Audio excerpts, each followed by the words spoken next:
औषध नुहे फिजियोथेरापी द्वारा संपूर्ण सुस्थ हेउछंती रोगी। वर्तमान समय रे विभिन्न प्रकार रोग लोकमानंकु आबद्ध करुछि। विशेषकर आंठुगंठी हाड़ रोग बहुल मात्रा रे वृद्धि पाउछि। औषध बिना केही भी भल हेउनाहंती, हेले फिजियोथेरापी माध्यम रे बिना औषध रे एसबु समस्यार समाधान होई पारुछि। एसबुकु दूर करिबा पाई कटक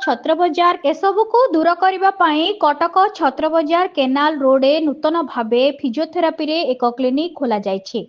एही क्लिनिक रे शारीरिक दुर्बलता चिकित्सा, व्यायाम थेरापी, न्यूरो फिजियोथेरापी, जंत्रणा उपशम आदि एठारे उपलब्ध रहिछि।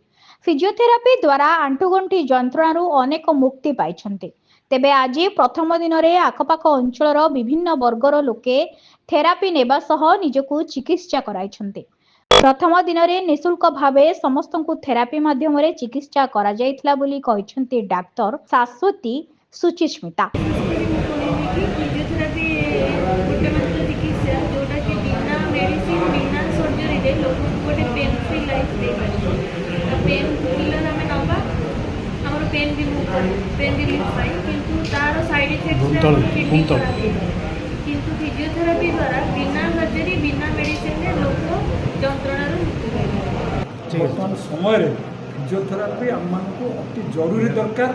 मेडिसिन को बात दे जब फिजियोथेरापी माध्यम देह सुस्थ रहा आरोग्य लाभ कर तो मसाला ट्रिटमेंट होउछि किंतु आज मते फील लगे जे जे तांकर समस्त बिंधा बिंधी को तांकर जो मैनुअल रो जो फिजियोथेरापी करती ताहा जानिक महौषधि मानासिया भलिया मत लगे।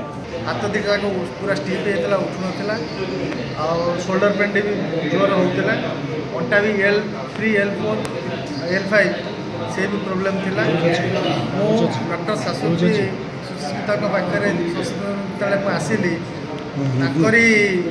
फिजियोथेरापी द्वारा दीर्घ 9 मास पाखु फिजियोथेरापी नौ तेणु दीर्घ मुझे मोर मिसेस सी आसुँच प्रोजेक्ट शोल्डर अच्छी ऑस्टियोआर्थराइटिस अच्छी तेणु एत सुंदर डॉक्टर आते सुंदर भाव से आमको ट्रिटमेंट कर जहाँद्वारा कि आम मेडिसिन बंद हो गला।